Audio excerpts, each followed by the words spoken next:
Hello दोस्तों, स्वागत है आपका हमारे यूट्यूब चैनल एम के रेस स्टडी पे। उम्मीद करते हैं सभी लोग स्वस्थ होंगे, बेहतर होंगे और आप सबकी तैयारी अच्छे से चल रही होगी। आज हम लोग डिस्कस करेंगे एनसीईआरटी क्लास 9 साइंस विज्ञान चैप्टर 1 हमारे आसपास के पदार्थ। जो हमारे चैप्टर का नाम है हमारे आसपास के पदार्थ। एक ही क्लास में हम लोग समाप्त करेंगे। एक क्लास आपकी बीपीएससी शिक्षक भर्ती 3.0 एंड 4.0 के लिए रामबाण साबित होगी। इसके अलावा railway, SSC, ALP technician, RPF constable and SI, RRB, NTPC, group D, etc जिस एग्जाम में आपकी साइंस पूछी जाएगी उसके लिए ये क्लासें बहुत इंपॉर्टेंट साबित होंगी। शुरू करें दोस्तों आज की क्लास। कक्षा 9 क्लास 9 का चैप्टर 1 अध्याय 1 हमारे आसपास के पदार्थ। आज हम लोग इस चैप्टर को कंप्लीट करेंगे। तो देखते हैं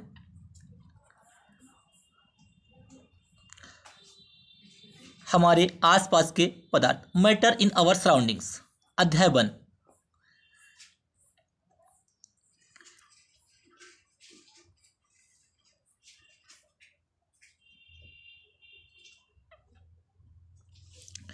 इस विश्व में प्रत्येक वस्तु जिस सामग्री से बनी होती है उसे वैज्ञानिकों ने पदार्थ का नाम दिया। कोई भी वस्तु जो होती है वो किसी भी सामग्री से बनी होती है उसको पदार्थ नाम दिया वैज्ञानिकों ने। जिस हवा में हम सांस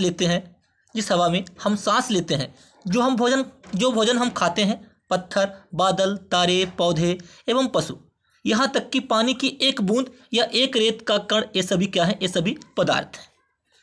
जिस हवा में हम सांस लेते हैं, जो भोजन हम खाते हैं, पत्थर हो गया, बादल, तारे, पौधे एवं पशु, यहाँ तक कि पानी की एक बूंद या रेत का एक कण, ये सभी क्या है? ये सभी पदार्थ हैं। भारत के जो प्राचीन दार्शनिक हैं उन्होंने पदार्थ को 5 मूल तत्वों में डिवाइड किया जिसे पंच तत्व कहा गया। ये पंच तत्व कौन कौन से हैं? वायु, पृथ्वी, अग्नि, जल और आकाश। पदार्थ का भौतिक स्वरूप क्या है? पदार्थ कणों से मिलकर बना होता है। किससे? पॉइंट आपको ध्यान रखना है। पदार्थ क्या होता है? ये पदार्थ कणों से मिलकर बना होता है। बहुत समय तक पदार्थ की प्रकृति के बारे में 2 विचारधाराएं प्रचलित थी। पहले कौन कौन सी थी? एक विचारधारा का यह मानना था कि पदार्थ लकड़ी के टुकड़े की तरह सतत होते हैं, परंतु अन्य विचारधारा का मानना था कि पदार्थ रेत की तरह के कणों से मिलकर बने होते हैं। 2 विचारधारा। पदार्थ जो होता है वो कणों से मिलकर बना होता है। बहुत समय तक पदार्थ की प्रकृति के बारे में 2 विचारधाराएं फेमस थी। कौन कौन सी थी? कि एक थी कि पदार्थ लकड़ी के टुकड़े की तरह सतत होते हैं, परंतु अन्य विचारधारा क्या थी? कि पदार्थ रेत की तरह कणों से मिलकर बने हैं। पदार्थ के ये कण कितने छोटे हैं? कितने छोटे हैं इसके बारे में हम बताते हैं। क्या है? पोटेशियम क्रियाकलाप 1.2। पोटेशियम परमैंगनेट के 2 या 3 क्रिस्टल को हम 100 ml पानी में घोल लें। सबसे पहले क्या करते हैं? पोटेशियम परमैंगनेट के, इसका फार्मूला होता है KMnO4। पोटेशियम परमैंगनेट के 2 या 3 क्रिस्टल को 100 ml पानी में घोल लें। इस घोल में से लगभग 10 ml घोल निकालकर उसे 90 ml जल में मिला दें। क्या हमने किया? सबसे पहले 100 ml घोल लिया, उसमें हमने पोटेशियम परमैंगनेट के 2 या 3 क्रिस्टल डाल दिए, घोल दिए। इस घोल में से हमने 10 ml घोल निकाल लिया, उसे 90 ml जल में फिर से मिला दिया। फिर से इस उपरोक्त घोल में से 10 ml निकालकर उसे भी 90 ml जल में मिला दिया।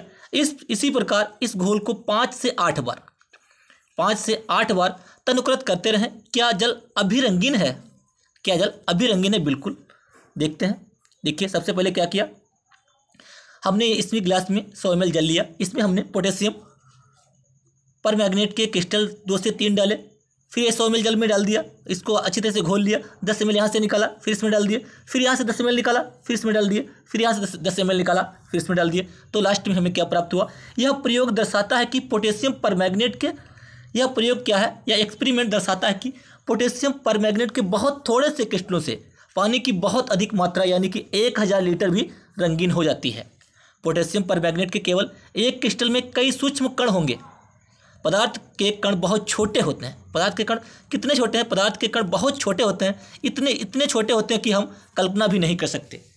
सबसे पहले हमने देखा पदार्थ क्या है? सबसे पहले पॉइंट, पदार्थ क्या है, कणों से मिलकर बना होता है। हमने देखा कि पदार्थ कणों से मिलकर बना होता है। दूसरा पॉइंट हमने देखा, पदार्थ के कण कितने छोटे होते हैं। पदार्थ के कण इतने छोटे होते हैं कि हम जो है इसकी कल्पना भी नहीं कर सकते, यानी कि बहुत छोटे होते हैं। नेक्स्ट, पदार्थ के कणों के अभिलाक्षी गुण क्या क्या होते हैं। पदार्थ के कणों के बीच में रिक्त स्थान होता है। पदार्थ के जो कण होते हैं उनके बीच में रिक्त स्थान होता है। जब हम क्या करते हैं, जब हम चाय, कॉफ़ी, नींबू पानी बनाते हैं तो एक पदार्थ के कण दूसरे पदार्थ के कणों में जो रिक्त स्थानों में समावेशित हो जाते हैं। हमने क्या देखा, हम अक्सर क्या करते हैं, मान लीजिए हम चाय बनाते हैं, पानी में हमने चीनी डाला तो उसमें चीनी क्या करती है, उसमें बिल्कुल घुल जाती है। तो इसका मतलब होता है कि उनके कणों के बीच में कुछ रिक्त स्थान होता है जिससे जहाँ पे वो समावेशित हो जाते हैं। यह दर्शाता है कि पदार्थ के कणों के बीच में पर्याप्त रिक्त स्थान होता है। पदार्थ के कणों के बीच में पर्याप्त रिक्त स्थान होता है। नेक्स्ट, पदार्थ के कण निरंतर गतिशील होते हैं। पदार्थ के कणों के बीच में रिक्त स्थान होता है। अगला पॉइंट, पदार्थ के कण क्या होता है, निरंतर गतिशील होते हैं, यानी कि वो मोशन में रहते हैं। क्रियाकलाप 1.3 में हम देखते हैं, अपनी कक्षा के किसी कोने में एक बुझी हुई अगरबत्ती रख दें। आप क्या है, अपनी क्लास में क्या होता है, एक बुझी हुई अगरबत्ती रख दें। इसकी सुगंध लेने के लिए आपको इसके कितने समीप जाना होगा पड़ता है। अगर हम अगरबत्ती बुझी हुई क्लास में रख दें तो उसकी सुगंध लेने के लिए हमें बिल्कुल उसके नज़दीक जाना होगा। इस अगरबत्ती को हम जला दें, अब क्या करें, अब हम अगरबत्ती को जला दें तो क्या होता है, क्या दूर से ही इसकी सुगंध आपको मिलती है। अपने प्रेक्षण को नोट करें।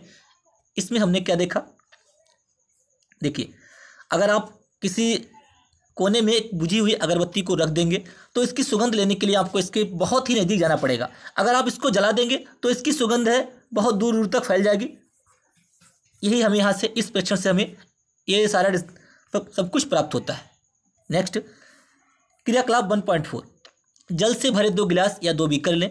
पहले बीकर के एक सिरे पर सावधानी से 1 बूंद लाल या नीली स्याही डाल दें और दूसरे में शहद डाल दें। इनको अपने घर में या कक्षा के एक कोने में रख दें। अपने प्रेक्षण को नोट करें क्या होता है। स्याही की बूंद जो हम डालते हैं, स्याही की बूंद डालने के तुरंत बाद आपने क्या देखा, शहद की बूंद डालने के तुरंत बाद आपने क्या देखा, इसको आप नोट कीजिएगा। स्याही का रंग पूरे जल में एक समान रूप से फैलने में कितने दिन या घंटे लगते हैं। एक गिलास में, अगला क्रियाकलाप 1.5, एक गिलास में गर्म पानी से और दूसरा ठंडे पानी से भरे गिलास में कॉपर सल्फेट या पोटेशियम परमैंगनेट का एक क्रिस्टल डालें और एक और रख दें, हिलाएं नहीं। क्रिस्टल को सतह पर बैठने दें। गिलास में ठोस क्रिस्टल के ठीक ऊपर क्या दिखाई देता है। समय बीतने पर क्या होता है। एक गिलास में गर्म पानी और दूसरा ठंडा पानी से भरे गिलास में कॉपर सल्फेट या पोटेशियम परमैंगनेट का एक क्रिस्टल डालें और एक और रख दें, हिलाएं नहीं। क्रिस्टल को सतह पर बैठने दें। गिलास में ठोस क्रिस्टल के ठीक ऊपर क्या दिखाई देता है। समय बीतने पर क्या होता है, इसको हम नोट करेंगे। इससे ठोस और द्रव के कणों के बारे में क्या पता चलता है।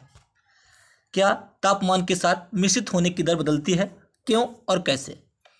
हमने देखा उपरोक्त तीनों क्रियाकलाप 1.3, 1.4, 1.5 से हम निम्नलिखित निष्कर्ष निकाल सकते हैं। पदार्थ के कण क्या होता है, पदार्थ के कण निरंतर गतिशील होते हैं, अर्थात उनमें गतिज ऊर्जा होती है। तापमान बढ़ने से कणों की गतिज ऊर्जा गति क्या होती है, उनकी तेज हो जाती है। तापमान बढ़ने से कणों की गतिज ऊर्जा भी बढ़ जाती है।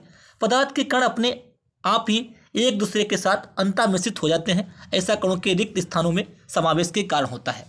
दो विभिन्न पदार्थों के कणों का स्वतः मिलना ही क्या विसरण कहलाता है। जो दो विभिन्न पदार्थ होते हैं उनके कणों का मिलना, स्वतः मिलना क्या विसरण कहलाता है। पदार्थ के कण एक दूसरे को आकर्षित करते हैं। पदार्थ के जो कण होते हैं वो एक दूसरे को आकर्षित करते हैं। पदार्थ के कणों के बीच में एक बल कार्य करता है। यह बल कणों को एक साथ रखता है। इस आकर्षण बल का सामर्थ्य प्रत्येक पदार्थ में अलग अलग होता है। पदार्थ की अवस्थाएं, पदार्थ अपने 3 रूप में होते हैं। कौन कौन से, ठोस, द्रव और गैस। ठोस अवस्था हम देख सकते हैं कि इन सभी का एक निश्चित आकार और इनका ठोस का एक निश्चित आकार होता है और आयतन इनका आकार निश्चित होता है। निश्चित आकार, स्पष्ट सीमाएं, स्थिर आयतन यानी नगण्य संपीड़ितता होती है। संपीड़ितता कैसी, इनकी नगण्य संपीड़ितता होती है, यानी कि इनको हम दबा नहीं सकते। बाह्य बल लगाने पर भी ठोस अपने आकार को बनाए रखते हैं। बाह्य बल लगाने पर भी ठोस अपने आकार को बनाए रखते हैं। बल लगाने पर ठोस टूट सकते हैं लेकिन इनका आकार नहीं बदलता, इसलिए ये दृढ़ होते हैं। ये सभी ठोस हैं, ठोस ही है क्योंकि बाह्य बल लगाए जाने पर रबर बैंड का आकार बदलता है और बल हटा लेने पर बाह्य बल लगाए जाने पर रबर बैंड का आकार बदलता है और बल हटा लेने पर यह पुनः अपने मूल आकार में आ जाता है। अत्यधिक बल लगाने पर यह टूट जाता है। चाहे हम शर्करा या नमक को अपने हाथ में लें या किसी प्लेट या जार में रखें, इनके क्रिस्टलों के आकार नहीं बदलते। आपने देखा होगा स्पंज में बहुत छोटे छिद्र होते हैं जिनमें वायु का समावेश होता है। जब हम इसे दबाते हैं तो वे वायु बाहर निकलती है, जिससे इसका संपीड़न संभव होता है। द्रवावस्था इसका आयतन तो निश्चित होता है द्रव का, लेकिन आकार इसका अनिश्चित होता है। जिस बर्तन में हम इसको रखेंगे वो उस बर्तन का आकार ग्रहण कर लेगा। तो क्या होता है? द्रवावस्था। द्रव का आकार नहीं लेकिन आयतन निश्चित होता है। ठीक है, जिस बर्तन में इन्हें रखा जाए वे उसी का आकार ले लेते हैं। द्रवों में बहाव होता है, द्रवों में फ्लो होता है, जैसे कि पानी हो गया, दूध हो गया, जल हो गया। पानी, दूध आपका जिसमें बहाव होता है, तेल, इनका आकार बदलता है, इसीलिए ये दृढ़ नहीं लेकिन तरल होते हैं। कैसे? दृढ़ नहीं होते लेकिन ये तरल होते हैं। द्रव में ठोस, द्रव, गैस तीनों का जो द्रव होता है उसमें ठोस, द्रव, गैस तीनों का मिश्रण संभव है। ठोसों की अपेक्षा द्रवों में मिश्रण की दर अधिक होती है। ठोस की अपेक्षा द्रव के कणों में रिक्त स्थान भी अधिक होता है। ठोस के जो कण होते हैं वो बिल्कुल पास पास में होते हैं, द्रव के कण में थोड़ा रिक्त स्थान अधिक होता है। गैसों में सबसे अधिक रिक्त स्थान होता है। गैसीय अवस्था। जो गैसीय अवस्था होती है इसका आकार और आयतन दोनों अनिश्चित होते हैं। इसका आकार और आयतन दोनों अनिश्चित होते हैं। ठीक है, ठोस एवं द्रवों की तुलना में गैसों की संपीड़ितता काफ़ी अधिक होती है। ये बहुत तेज़ी से फैलते हैं। द्रवीकृत petroleum gas LPG, liquefied petroleum gas या अस्पतालों में दिए जाने वाले ऑक्सीजन सिलेंडर में संपीड़ित गैस होती है। आजकल वाहनों में ईंधन के रूप में संपीड़ित प्राकृतिक gas CNG, compressed natural gas का उपयोग होता है। संपीड़ितता काफ़ी अधिक होने के कारण गैस के अत्यधिक आयतन को एक कम आयतन वाले सिलेंडर में संपीड़ित किया जा सकता है। कणों की तेज इसमें क्या होता है? गैस में इसके जो मॉलिक्यूल्स होते हैं वो बहुत तेज़ी से गति करते हैं। कणों की तेज गति और अत्यधिक रिक्त स्थानों के कारण गैसों का अन्य गैसों में मिश्रण बहुत ही तीव्रता से होता है। ठोस क्या होते हैं? ठोस के यहाँ पे इस डायग्राम में आप देखेंगे, ठोस के जो कण होते हैं ये बिल्कुल पास पास में होते हैं। इनके बीच में आकर्षण बल बहुत अधिक होता है। द्रव में क्या होता है? इसके जो मॉलिक्यूल्स होते हैं थोड़ा दूर दूर होते हैं, इनमें आकर्षण बल जो होता है वो ठोस की अपेक्षा कम होता है। गैसों के जो कण होते हैं वो बहुत दूर दूर होते हैं, इनमें क्या होता है? आकर्षण बल नगण्य होता है। गैसीय अवस्था में कणों की गति, जो गैस अवस्था होती है उसमें कणों की गति अनियमित और अत्यधिक तीव्र होती है। इसके मॉलिक्यूल्स जो होते हैं बहुत तेजी से गति करते हैं। बर्तन की दीवार पर गैस कणों द्वारा प्रति इकाई क्षेत्र पर लगे बल के कारण गैस का दबाव बनता है। बर्तन की जो दीवार होती है उस पर गैस के कणों द्वारा प्रति इकाई क्षेत्र पर लगे बल के कारण गैस का दबाव बनता है। अब हम देखते हैं क्या पदार्थ अपनी अवस्था को बदल सकता है। क्या पदार्थ जो होता है अपनी अवस्था को बदल सकता है? बिल्कुल बदल सकता है। जल पदार्थ की तीनों अवस्थाओं में रह सकता है। कौन कौन सी? ठोस के रूप में जैसे बर्फ, द्रव के रूप में जैसे जल, एवं गैस के रूप में जल वाष्प। तापमान परिवर्तन का प्रभाव क्या पड़ता है? ठोस के तापमान को बढ़ाने पर उसके कणों की गतिज ऊर्जा बढ़ जाती है। अगर हम टेम्परेचर बढ़ाएंगे तो गतिज ऊर्जा बढ़ जाएगी। जिस न्यून तापमान पर ठोस पिघलकर द्रव बन जाता है वह इसका गलनांक कहलाता है। ठोस पिघलकर जो द्रव बनता है उसे गलनांक कहते हैं या गलना कहते हैं। किसी ठोस का गलनांक उसके कणों के बीच आकर्षण बल के सामर्थ्य को दर्शाता है। बर्फ का गलनांक 273.15 केल्विन होता है, ये आपको ध्यान रखना है। गलने की प्रक्रिया यानी ठोस से द्रव अवस्था में परिवर्तन संगलन भी कहते हैं। परिवर्तन को क्या कहते हैं? संगलन भी कहते हैं। ठोस से द्रव अवस्था में कन्वर्ट होना संगलन कहलाता है, यानी कि गलना। उष्मीय ऊर्जा को बर्फ अवशोषित कर लेती है। यह माना जाता है कि यह बीकर में ली गई सामग्री में छुपी रहती है, जिसे गुप्त ऊष्मा कहते हैं। इसे गुप्त ऊष्मा कहते हैं। Q बराबर ml होता है। वायुमंडलीय दाब 1 किग्रा ठोस, वायुमंडलीय दाब पर 1 किग्रा ठोस को उसके गलनांक पर द्रव में बदलने के लिए जितनी उसमें ऊर्जा की आवश्यकता होती है उसे संगलन की प्रसुप्त ऊष्मा कहते हैं।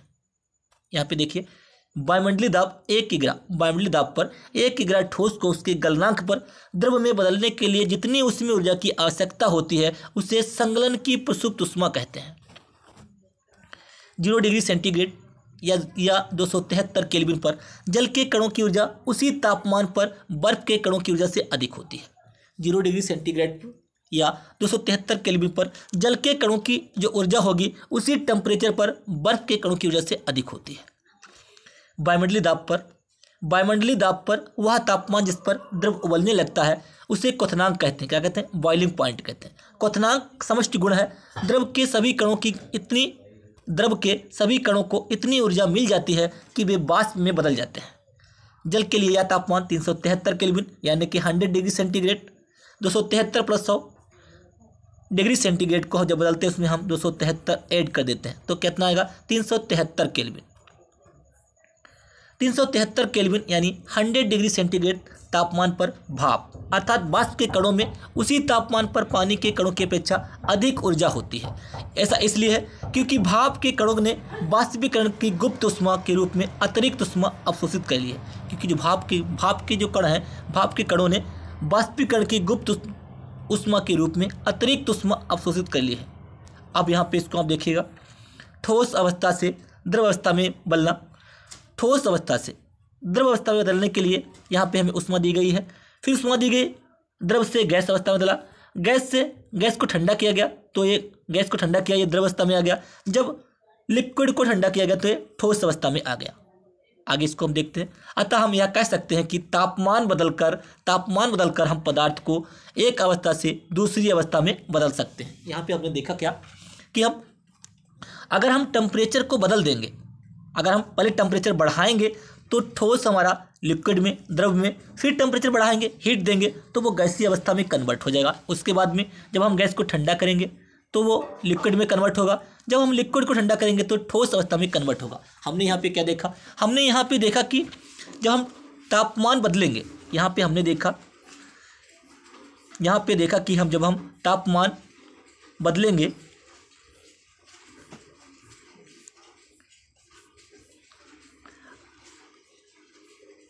यहाँ पे हमने देखा कि तापमान बदलकर हम पदार्थ को एक अवस्था से दूसरी अवस्था में बदल सकते हैं।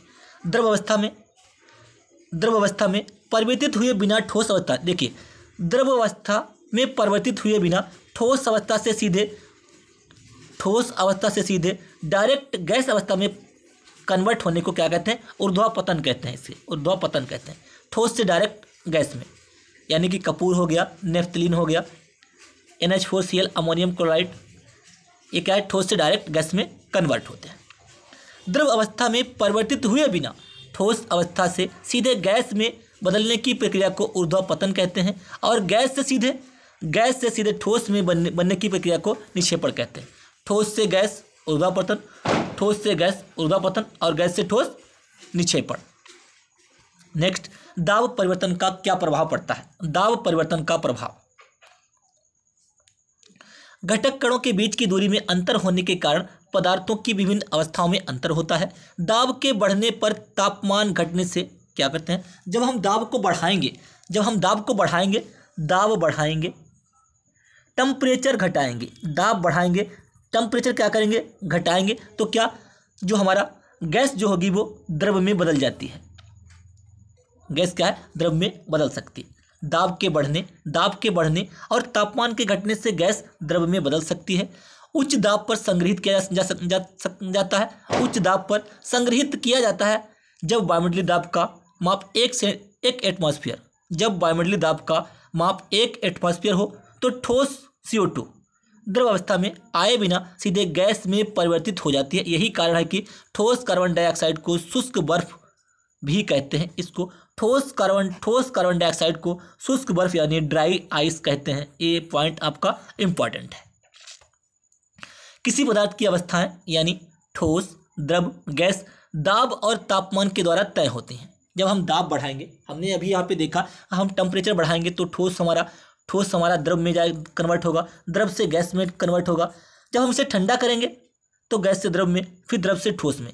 ये हमने यहाँ पे देखा कि ये जो पदार्थ हैं इनमें टेम्परेचर और दाब और टेम्परेचर के किसी पदार्थ की अवस्था यानी ठोस, द्रव, गैस दाब और टेम्परेचर के द्वारा तय होती है, इन पे डिपेंड करती है। नेक्स्ट, अब यहाँ पे देखेंगे क्या है। देखिए, ठोस से सबसे पहले ठोस से द्रव में कन्वर्ट होना क्या कहलाता है। ठोस से द्रव में इस तीर को देखेंगे पहले। देखिए, ठोस से द्रव में कन्वर्ट होना, ठोस से द्रव में कन्वर्ट होना संगलन कहलाता है। क्या? संगलन या गलना, संगलन या गलना या गलनांक। ठीक है। द्रव से गैस में कन्वर्ट होना, ठोस से द्रव से गैस, उसको कहते हैं वाष्पीकरण, इसको कहते हैं द्रव से वाष्पीकरण। गैस से फिर ठोस में, उसे कहते हैं निक्षेपण। ठीक है। सबसे पहले हमने इस तीर को देखा, इस वाले को, फिर इस वाले को, फिर इस वाले को। ठीक है। ठोस जब हमारा ठोस पिघलता है तो क्या बनता है? द्रव बनता है, उसे हम कहते हैं गलना या संगलन। जब हमारा द्रव से गैस बनता है उसे कहते हैं वाष्पीकरण। फिर गैस से क्या बनता है? गैस से ठोस जब बनता है उसे कहते हैं निक्षेपण। और ठोस से सीधे गैस में कन्वर्ट होना उसे कहते हैं ऊर्ध्वापतन, उसे कहते हैं ऊर्ध्वापतन। ठीक है। ठोस से डायरेक्ट गैस में कन्वर्ट होना उसे कहते हैं ऊर्ध्वापतन। इसका एग्जाम्पल है जैसे कपूर हो गया, नेपथलीन हो गया, कपूर, नेपथलीन, NH4Cl, ये क्या होते हैं? डायरेक्ट एक ठोस से सीधे गैस में कन्वर्ट हो जाते हैं। ठीक है। इसके अलावा उसके बाद में क्या होता है? गैस जो होती है, गैस ठंडी होकर जब द्रव में कन्वर्ट होती है तो उसे संघनन कहते हैं। जब द्रव हमारा ठंडा होता है, जमता है, तो उसे हम ठोस कहते हैं, इसे कहते हैं जमना, इसे कहते हैं फ्रीजिंग, इसे कहते हैं मेल्टिंग। ये सारे पॉइंट आपको ध्यान रखने हैं। इस डायग्राम को आप अच्छे से ध्यान रखिएगा। ठोस से सीधे गैस में कन्वर्ट होना ऊर्ध्वापतन कहलाता है। गैस से ठोस में कन्वर्ट होना निक्षेपण कहलाता है। ठोस जब हमारा द्रव में कन्वर्ट होता है उसे संगलन कहते हैं या गलना कहते हैं। द्रव हमारा जब ठोस में उसे जमता है उसे जमना कहते हैं, फ्रीजिंग कहते हैं। द्रव से हमारा गैस जब कन्वर्ट होती है उसे वाष्पीकरण कहते हैं। जब गैस से द्रव बनता है उसे संघनन कहते हैं। ये सारी बातें आपको ध्यान रखनी। आगे देखते हैं वाष्पीकरण। पदार्थ के कण हमेशा गतिशील होते हैं। हमने आज की क्लास में देखा कि जो पदार्थ के जो कण होते हैं, मोलिक्यूल्स होते हैं, पार्टिकल होते हैं, वो गतिशील होते हैं, कभी रुकते नहीं। एक निश्चित तापमान पर गैस, द्रव या ठोस के कणों में विभिन्न मात्रा में गतिज ऊर्जा होती है। द्रवों में, जो हमारे लिक्विड होते हैं, द्रवों में सतह पर स्थित कणों के कुछ अंशों में इतनी गतिज ऊर्जा होती है कि वे दूसरे कणों के आकर्षण बल से मुक्त हो जाते हैं। क्वथनांक से कम तापमान पर द्रव के वाष्प में परिवर्तित होने की इस प्रक्रिया को वाष्पीकरण कहते हैं। यहाँ पे देखिए इस पॉइंट को। क्वथनांक से कम तापमान पर द्रव के वाष्प में परिवर्तित होने की इस प्रक्रिया को वाष्पीकरण कहते हैं। यानी कि बॉइलिंग पॉइंट से कम तापमान पर द्रव से वाष्प में, लिक्विड से वाष्प में कन्वर्ट होने की इस प्रक्रिया को वाष्पीकरण कहते हैं। ये आपको ध्यान रखना है। वाष्पीकरण को प्रभावित करने वाले कारक कौन कौन से, फैक्टर कौन कौन से जो वाष्पीकरण को प्रभावित करते हैं। वाष्पीकरण की दर निम्नलिखित के साथ बढ़ती है। किसके साथ बढ़ती है? सतह का क्षेत्रफल बढ़ाने से वाष्पीकरण की दर बढ़ती है।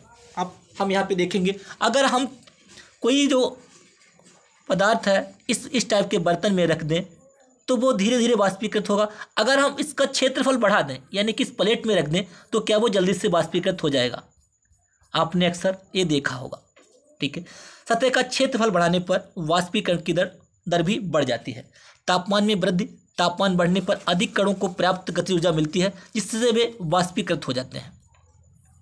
आर्द्रता में कमी, वायु में विद्यमान जलवाष्प की मात्रा को आर्द्रता कहते हैं। जो वायु में विद्यमान जलवाष्प होती है उसे हम आर्द्रता कहते हैं। ह्यूमिडिटी, आर्द्रता को हाइग्रोमीटर के द्वारा मेजरमेंट किया जाता है। किसी निश्चित तापमान पर हमारे आसपास की वायु में एक निश्चित मात्रा में जलवाष्प होती है। हमने अक्सर देखा है कि शुष्क मौसम में, मौसम में क्या होता है, जलवाष्प होती है। जब वायु में जल कणों की मात्रा पहले से अधिक होगी तो वाष्पीकरण की दर घट जाएगी। जब क्या होगा, जब वायु में जो वायु में जल के जो कण होंगे, कणों की मात्रा पहले से अधिक होगी तो बाष्पीकरण की दर घट जाएगी। वायु की गति में वृद्धि हम जानते हैं, वायु की गति में वृद्धि हम जानते हैं कि तेज वायु में कपड़े जल्दी सूख जाते हैं। आपने अक्सर देखा होगा कि जब तेज वायु होती है, वायु की गति में वृद्धि हम जानते हैं कि तेज वायु में कपड़े जल्दी सूख जाते हैं। वायु की तेज होने से जलवाष्प के जो कण होते हैं वायु के साथ उड़ जाते हैं, जिससे आसपास के जलवाष्प की मात्रा घट जाती है। वाष्पीकरण के कारण शीतलता कैसे होती है?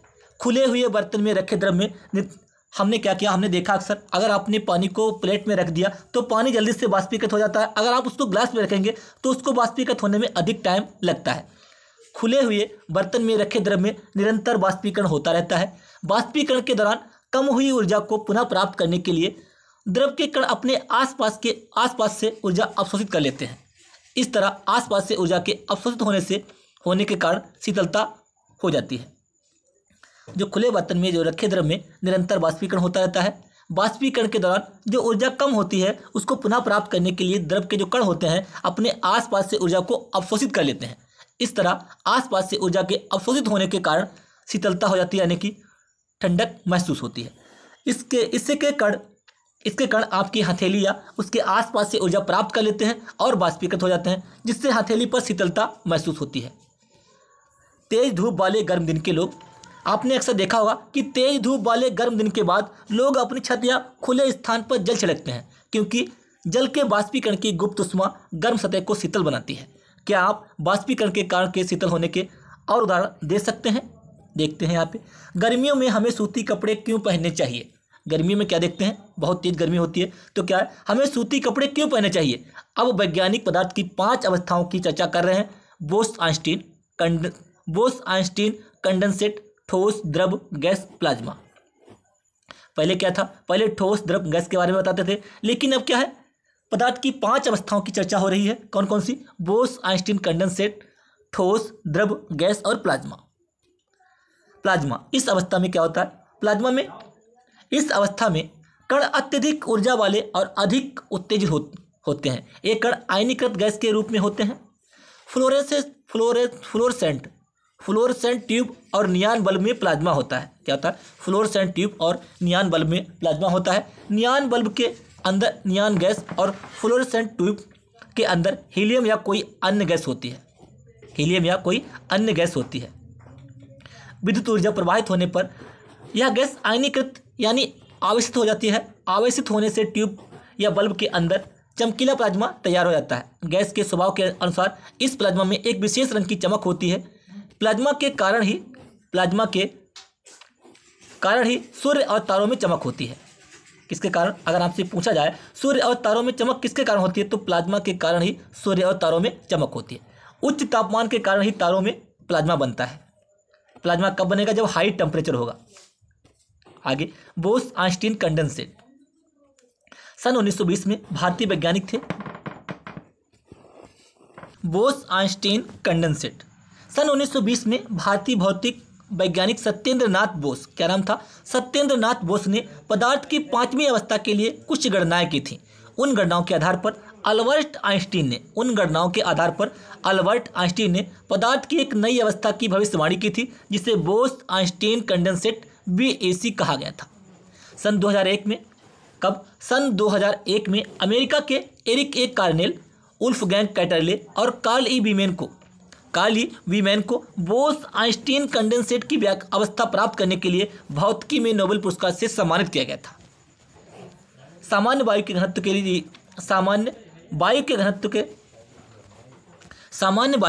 के 1,00,000वें भाग, सामान्य जो वायु का जो घनत्व होता है उसके 1,00,000वें भाग जितने कम घनत्व वाली गैस को बहुत ही कम टेम्परेचर पर ठंडा करने से BAC तैयार होता है। जो हमारा वायु का घनत्व है उसके 1,00,000वें भाग यानी कि 1/1,00,000वें भाग जितने कम घनत्व वाली गैस को बहुत ही कम टेम्परेचर पर ठंडा करने पर BAC बोस-आइंस्टीन कंडेंसेट तैयार होता है। www.chem4kids.com पर लॉग ऑन करके पदार्थ की चौथी और 5वीं अवस्था की ओर अधिक जानकारी प्राप्त की जा सकती है। आप इस वेबसाइट को डालकर इसके बारे में चेक कर सकते हैं। वाष्पीकरण के दौरान हम क्या देखते हैं, बाष्पीकरण के दौरान द्रव की सतह के कण हमारे शरीर या आसपास से ऊर्जा प्राप्त करके वाष्प में बदल जाते हैं। बाष्पीकरण की प्रसुप्त ऊष्मा के बराबर ऊष्मीय ऊर्जा हमारे शरीर से अवशोषित हो जाती है, जिससे शरीर क्या होता है, शीतल हो जाता है। जो हमारा शरीर होता है वो शीतल हो जाता है, क्योंकि सूती कपड़ों में जल का अवशोषण अधिक होता है, इसीलिए हमारा पसीना इसमें अवशोषित होकर वायुमंडल में आसानी से बाष्पीकृत हो जाता है और हमें ठंड महसूस होती है। बर्फीले जल से भरे गिलास की, जो बर्फीला जल होता है, बर्फीले जल से भरे गिलास की बाहरी सतह पर जल की बूंदें क्यों नजर आती हैं? आपने अक्सर देखा होगा, जब हम गिलास में पानी भरकर रख देते हैं, बर्फीले गिलास में जो क्या होता है, पानी भरकर रख देते हैं, तो पानी के बाहर जो क्या होती है, छोटी छोटी बूंदें ड्रॉप्स हमें नजर आने लगती हैं। वो किस कारण से होती हैं, इसके बारे में हम डिस्कस करेंगे। किसी बर्तन में हम बर्फीला जल रखते हैं, जल्दी ही बर्तन की बाहरी सतह पर हमें जल की बूंदें नजर आने लगती हैं। वायु में उपस्थित जलवाष्प की ऊर्जा ठंडे पानी के संपर्क में आकर कम हो जाती है और यह द्रव अवस्था में बदल जाती है, जो हमें जल की बूंदों के रूप में नजर आता है। द्रव्य क्या होता है? द्रव्य सूक्ष्म कणों से मिलकर बना होता है। ये आपको यहाँ पे ध्यान रखना है कि द्रव्य जो होता है वो सूक्ष्म कणों से मिलकर बना होता है। हमारे आसपास द्रव्य 3 अवस्थाओं में विद्यमान होता है। कौन कौन सी? ठोस, द्रव और गैस। ठोस अवस्था में जो भी हमारे पदार्थ होते हैं वो ठोस अवस्था में होते हैं। द्रव में हमारा पानी हो गया, तेल हो गया, दूध हो गया, ये सब द्रव में होते हैं। गैस जो हम यूज करते हैं खाना पकाने में एलपीजी वगैरह, ये सब गैस होती है। Liquefied petroleum gas. ठोस के कणों में, जो ठोस के जो कण होते हैं उनमें आकर्षण बल सबसे अधिक होता है, क्योंकि जो इसके पार्टिकल होते हैं, मोलिक्यूल्स होते हैं, वो बहुत आकर्षण बल के द्वारा जुड़े होते हैं, पास में होते हैं, इसमें आकर्षण बल अधिक होता है। गैस के कणों में सबसे कम होता है, क्योंकि गैस के कण अधिक दूर होते हैं। द्रव के कणों में इन दोनों के मध्यवर्ती होता है। सबसे पहले क्या होता है, सबसे अधिक आकर्षण बल किसमें होता है? सबसे अधिक आकर्षण बल होता है ठोस में, फिर द्रव में, फिर गैस में। ठोस के कणों में ठोसों को निहित करने वाले कणों के बीच का रिक्त स्थान और गतिज ऊर्जा न्यूनतम। ठोस के जो कण होते हैं उनमें क्या होता है, जो हमारे उसके मोलिक्यूल्स होते हैं, कण जो होते हैं बिल्कुल पास में होते हैं और वो बहुत अधिक आकर्षण बल के द्वारा एक दूसरे से अटैच होते हैं, तो उनमें गतिज ऊर्जा न्यूनतम होती है। गैसों में क्या होता है, गैसों में जो आकर्षण बल होता है वो बहुत निम्नतम होता है, इसलिए उसके जो कण होते हैं बहुत दूर तक होते हैं, गति करते हैं, इसमें गतिज ऊर्जा अधिकतम होती है। ठोस के कणों में ठोसों को निहित करने वाले कणों के बीच का रिक्त स्थान और गतिज ऊर्जा न्यूनतम। गैसों के लिए यह अधिकतम, किंतु द्रवों के लिए इनके बीच में होता है, दोनों के। ठोसों के लिए उनके कणों की व्यवस्था अत्यधिक कर्मित होती है। द्रवों में कणों की परतें एक दूसरे से फिसल व स्खलित हो सकती हैं। गैसों में कोई क्रम नहीं होता, गैस जो होती है उसमें कोई क्रम नहीं होता और इनके कण अनियमित रूप से विचरण करते रहते हैं। ठोस के जो कण होते हैं वो उनके बीच में आकर्षण बल अधिक होता है, तो बिल्कुल पास में होते हैं। द्रव में क्या होता है, द्रव में ठोस की अपेक्षा कम आकर्षण बल होता है, इसलिए वो बहते हैं, उनके कण दूर होते हैं। गैसों में क्या होता है, गैसों में बहुत नगण्य के बराबर आकर्षण बल होता है, जिससे जो क्या होता है उनमें गति ऊर्जा अधिक होती है, जिसके पार्टिकल होते हैं बहुत दूर तक होते हैं। पदार्थ की अवस्थाएं अंतः परिवर्तित होती हैं। कैसी होती हैं? पदार्थ की अवस्थाएं अंतः परिवर्तित होती हैं। पदार्थ की अवस्थाओं में परिवर्तन ताप और दाब में परिवर्तन से किया जा सकता है। हमने अभी आज की क्लास में पीछे देखा एग्जाम्पल के हमने बताया कि द्रव जो हमारा पदार्थ की अवस्थाएं होती हैं उस पर टेम्परेचर और दाब में परिवर्तन से उसका प्रभाव उस पर पड़ता है। ऊर्ध्वापतन क्या होता है? ऊर्ध्वापतन प्रक्रम में ठोस पदार्थ को द्रव में परिवर्तित किए बिना ठोस से डायरेक्ट गैस में, जब हम ठोस से डायरेक्ट गैस में कन्वर्ट करेंगे तो उसे कहते हैं ऊर्ध्वापतन। गैस से ठोस में आएंगे उसे कहते हैं निक्षेपण। निक्षेपण प्रक्रम में गैसीय पदार्थ सीधे ठोस अवस्था में आ जाता है। अभी मैंने बताया कि गैस से ठोस में सीधे उसे निक्षेपण और ठोस से गैस में उसे कहेंगे ऊर्ध्वापतन। यही यहाँ पे लिखा हुआ है। क्वथनांक की समष्टि परिघटना जिसमें समष्टि के कण द्रव अवस्था से वाष्प में परिवर्तित हो जाते हैं। इसमें क्या होता है, क्वथनांक में क्या होता है, क्वथनांक की समष्टि परिघटना जिसमें समष्टि के कण द्रव अवस्था से वाष्प में परिवर्तित होते हैं। बाष्पीकरण एक सतह की परिघटना है। सतह के कण पर्याप्त ऊर्जा ग्रहण कर उनके बीच परस्पर आकर्षण बलों को पार कर लेते हैं और द्रव को वाष्प अवस्था में परिवर्तित कर देते हैं। बाष्पीकरण की गति। बाष्पीकरण की गति निम्नलिखित कारकों पर डिपेंड करती है। बाष्पीकरण की जो गति होती है वो निम्नलिखित फैक्टर्स यानी कि कारक पर डिपेंड करती है। वो कारक कौन कौन से हैं? सतही क्षेत्रफल जिसका वायुमंडल के प्रति परित्याग होता है, तापमान, आर्द्रता और वायु की गति, इन पे क्या होता है? ये बाष्पीकरण की दर डिपेंड करती है। बाष्पीकरण से ठंडक उत्पन्न होती है। बाष्पीकरण की गुप्त ऊष्मा ताप की वह मात्रा होती है जो एक किग्रा द्रव को वायुमंडलीय दाब और द्रव के क्वथनांक पर गैसीय अवस्था में परिवर्तन करने हेतु प्रयोग की जाती है। संगलन की गुप्त ऊष्मा ऊर्जा की वह मात्रा है जो एक किग्रा ठोस को वायुमंडलीय दाब पर ठोस को उसके संगलन बिंदु पर लाने के लिए प्रयोग होती है। अब हम लोग इसके महत्वपूर्ण क्वेश्चन के बारे में डिस्कस करेंगे। पदार्थ के कणों के बीच में एक बल कार्य करता है, वह बल क्या कहलाता है? पदार्थ के जो कण होते हैं उनके बीच में एक बल कार्य करता है जो उसे कहते हैं आकर्षण बल। आज की हमने क्लास में बहुत ही बेहतरीन तरीके से इसको डिस्कस किया। प्रत्येक वस्तु जिस सामग्री से बने होते हैं, प्रत्येक वस्तु जिस सामग्री से बने होते हैं वह क्या कहलाते हैं? पदार्थ कहलाते हैं। बिल्कुल, वह पदार्थ कहलाते हैं। पानी, हवा, अपदार्थ बिल्कुल नहीं। क्वेश्चन नंबर 3, 373 केल्विन किस समतुल्य तापमान है 0 डिग्री सेंटीग्रेड में। अगर 373 केल्विन दिया है, अगर हमें इसको सेंटीग्रेड में कन्वर्ट करना है, डिग्री सेंटीग्रेड में कन्वर्ट करना है, तो हम -273 माइनस कर देंगे। अगर डिग्री सेंटीग्रेड दिया है और हमें केल्विन में कन्वर्ट करना है तो हम 273 ऐड कर देंगे। ध्यान रखना है, ठीक है। तो क्या आ जाएगा? 373 में से हम जब 273 माइनस करेंगे तो आएगा 100 degree centigrade. Option C correct होगा। अगला क्वेश्चन, ठोस से द्रव अवस्था में बदलने की प्रक्रिया कहलाती है। हम क्या करते हैं? ठोस से जब हम द्रव में बदलेंगे तो उसे गलन कहते हैं। ठोस से द्रव में बदलना गलनांक कहते हैं, गलन कहते हैं। क्या कहते हैं? गलन कहते हैं। द्रव से ठोस में जब द्रव हमारा द्रव से ठोस बनेगा तो उसे कहेंगे जमना, फ्रीजिंग कहते हैं। द्रव से गैस जाएगा तो उसे कहेंगे बाष्पीकरण। और ठोस से सीधे गैस में कन्वर्ट होने को कहते हैं ऊर्ध्वापतन। सारे पॉइंट को हमने अलग अलग डिस्कस किया। इसमें हमारा आंसर आएगा गलन। ठोस से द्रव अवस्था में बदलने की प्रक्रिया गलन कहलाती है। क्वेश्चन नंबर 5, निम्नलिखित में से कौन सा पदार्थ ठोस नहीं है? दूध, लकड़ी, पत्थर, रबर। दूध क्या है? ये ठोस नहीं है। क्वेश्चन नंबर 5, निम्नलिखित में से कौन सा पदार्थ ठोस नहीं है? लकड़ी ठोस होती है, पत्थर ठोस होता है, रबर ठोस होती है।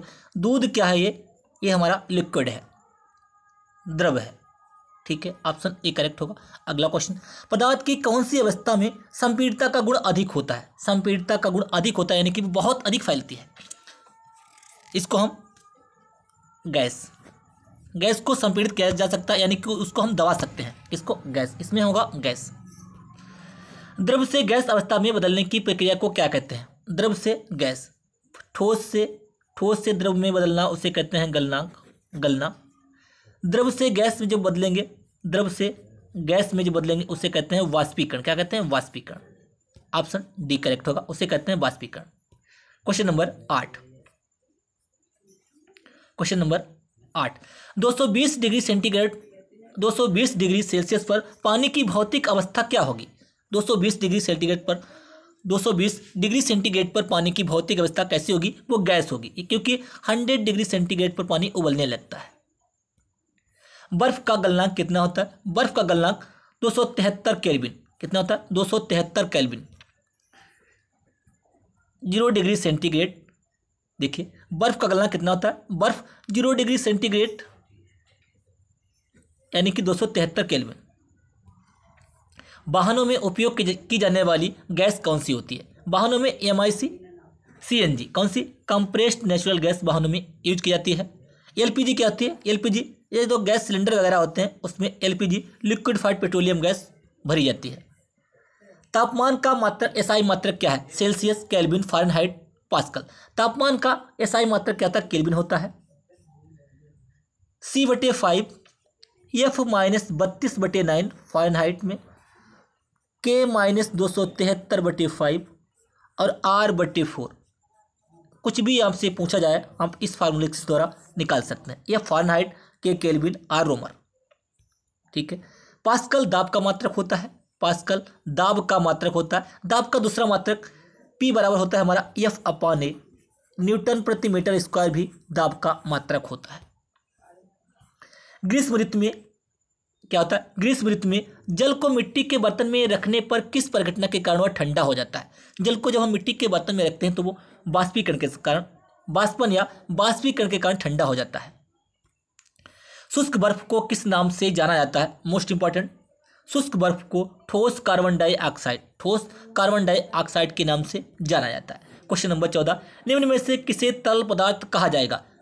किसे, ठोस जहाँ पे आएगा तो उसे हम तरल बिल्कुल नहीं कहेंगे, तो बचा क्या हमारा, द्रव्यवाहक गैस को हम इसे तरल पदार्थ कहते हैं। जिसमें तरल पदार्थ वो पदार्थ होते हैं जिसमें जो फ्लो करते हैं, यानी कि जिसमें बहने का गुण होता है।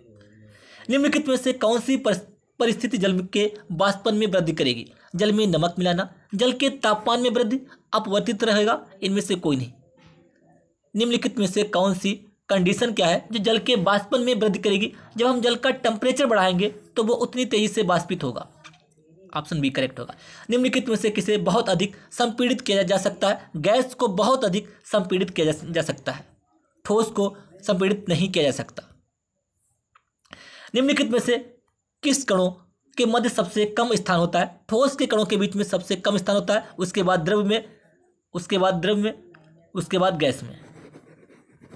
ठोस के कणों के बीच में सबसे कम स्थान होता है।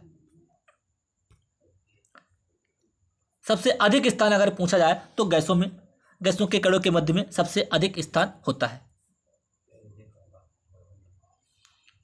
हमारा आज का चैप्टर 1 समाप्त हुआ। अब हम लोग कल डिस्कस करेंगे क्या हमारे आसपास के पदार्थ शुद्ध हैं। हमारा जो अगला अध्याय होगा, अध्याय 2, क्या हमारे आसपास के पदार्थ शुद्ध हैं। Is matter around us pure. उम्मीद करते हैं आज की क्लास आपको पसंद आई होगी। आज की जो हम लोग जो NCERT बेस एक क्वेश्चन चैप्टर वाइज सॉल्व करेंगे, एक क्लास आपके BPSC एग्जाम 3 और Tier 3 और 4 के लिए रामबाण साबित होगी। इसके अलावा कोई भी आप एग्जाम देंगे उसके लिए आपके लिए इम्पोर्टेंट साबित होगी। तो क्लास को लाइक, शेयर एंड सब्सक्राइब करना ना भूलें। धन्यवाद।